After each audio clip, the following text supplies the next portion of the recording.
ಯಾರಿಗೆ ಪದೇ ಪದೇ ಜಾಯಿಂಟ್ ಪೇನ್ ಬರ್ತಾ ಇರುತ್ತೆ, ಸಂಧಿವಾತ ಸಮಸ್ಯೆ ಇರುತ್ತೆ, ಅಂಥವ್ರು ಬಳಸೋದ್ರಿಂದ ಅವರ ಸಮಸ್ಯೆಯನ್ನು ದೂರ ಇಡೋದಕ್ಕೆ ತುಂಬಾನೇ ಸಹಾಯ ಆಗುತ್ತೆ.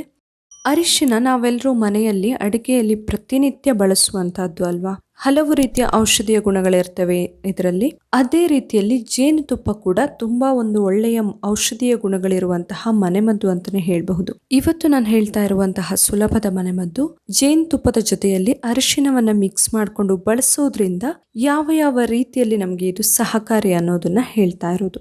ಇದರ ಆರೋಗ್ಯದ ಪ್ರಯೋಜನಗಳನ್ನು ನೋಡೋದಂತ ಹೇಳಿದ್ರೆ, ಮೊದಲನೇದಾಗಿ ಯಾರಿಗೆ ಸಂಧಿವಾತ ಸಮಸ್ಯೆ ಇರುತ್ತೆ ಅಂತವರಿಗೆ ತುಂಬಾನೇ ಒಳ್ಳೆಯದು. ಈ ಅರಿಶಿನ ಮತ್ತೆ ಜೇನುತುಪ್ಪ ಎರಡೂ ಕೂಡ ಯಾರಿಗೆ ಪದೇ ಪದೇ ಜಾಯಿಂಟ್ ಪೇನ್ ಬರ್ತಾ ಇರುತ್ತೆ, ಸಂಧಿವಾತ ಸಮಸ್ಯೆ ಇರುತ್ತೆ, ಅಂತವರು ಬಳಸೋದ್ರಿಂದ ಅವರ ಸಮಸ್ಯೆಯನ್ನು ದೂರ ಇಡೋದಕ್ಕೆ ತುಂಬಾನೇ ಸಹಾಯ ಆಗುತ್ತೆ.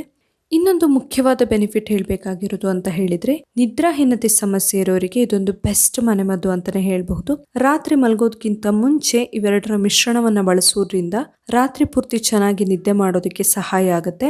ಅದರ ಜೊತೆಯಲ್ಲಿ ಯಾರು ಮಾನಸಿಕ ಒತ್ತಡ ಸಮಸ್ಯೆಯಿಂದ ಬಳಲ್ತಾ ಇರ್ತಾರೆ, ತುಂಬಾನೇ ಸ್ಟ್ರೆಸ್ ಇರುತ್ತೆ, ಅಂತವರು ಕೂಡ ಇದನ್ನ ಬಳಸೋದ್ರಿಂದ ಸ್ಟ್ರೆಸ್ ಲೆವೆಲ್ನ ಕಡಿಮೆ ಮಾಡ್ಕೊಳ್ಬಹುದು.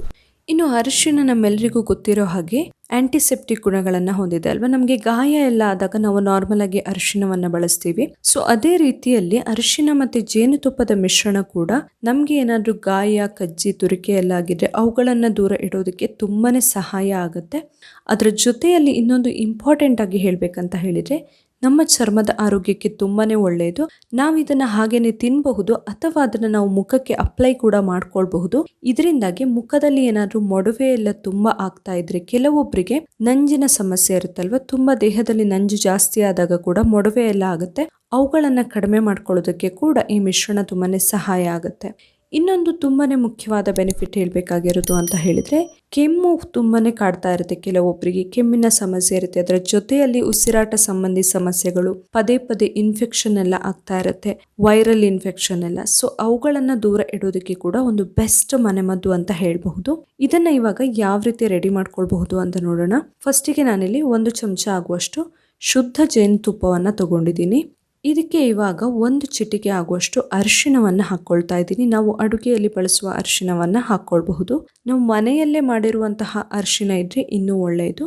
ಇವೆರಡನ್ನ ಚೆನ್ನಾಗಿ ಮಿಕ್ಸ್ ಮಾಡಿಕೊಂಡು 1 ಚಮಚ ಆಗುವಷ್ಟು ನಾವಿದನ್ನ ತಿನ್ನಬಹುದು ಅಥವಾ ಚರ್ಮಕ್ಕೆ ಅಂತಾದ್ರೆ ಅಪ್ಲೈ ಮಾಡಬಹುದು. ಕೆಮ್ಮೆಲ್ಲ ಇದ್ದಾಗಂತಾದ್ರೆ ಯಾವಾಗ ಇರುತ್ತೆ ಆವಾಗ ಮಾತ್ರ ಬಳಸಬಹುದು. ಇನ್ನು ನಿದ್ರಾಹೀನತೆಗಿಲ್ಲ ಅಂತಾದ್ರೆ ಪ್ರತಿನಿತ್ಯ ಬೇಕಂದ್ರೂ ಬಳಸಬಹುದು. ನೋಡಿದ್ರಲ್ಲ ಅರಿಶಿನ ಮತ್ತೆ ಜೇನುತುಪ್ಪ ಮಾಡುವಂತಹ ಚಮತ್ಕಾರ ಏನು ನಮ್ಮ ದೇಹದ ಮೇಲೆ ಅಂತ ಹೇಳಿ. ಇವತ್ತಿನ ವಿಡಿಯೋದಲ್ಲಿನ ಈ ಮಾಹಿತಿ ನಿಮಗೆ ಇಷ್ಟ ಆಗಿದ್ರೆ ಮನೆಮದ್ದು ಚಾನಲ್ನ ಸಬ್ಸ್ಕ್ರೈಬ್ ಮಾಡಿ, ಹಾಗೆ ಈ ವಿಡಿಯೋನ ಲೈಕ್ ಮಾಡಿ, ಹಾಗೆ ಶೇರ್ ಮಾಡಿ. ನಾಳೆ ಇನ್ನೊಂದು ಹೊಸ ವಿಡಿಯೋದೊಂದಿಗೆ ಮತ್ತೆ ಬರ್ತೀನಿ. Thank you.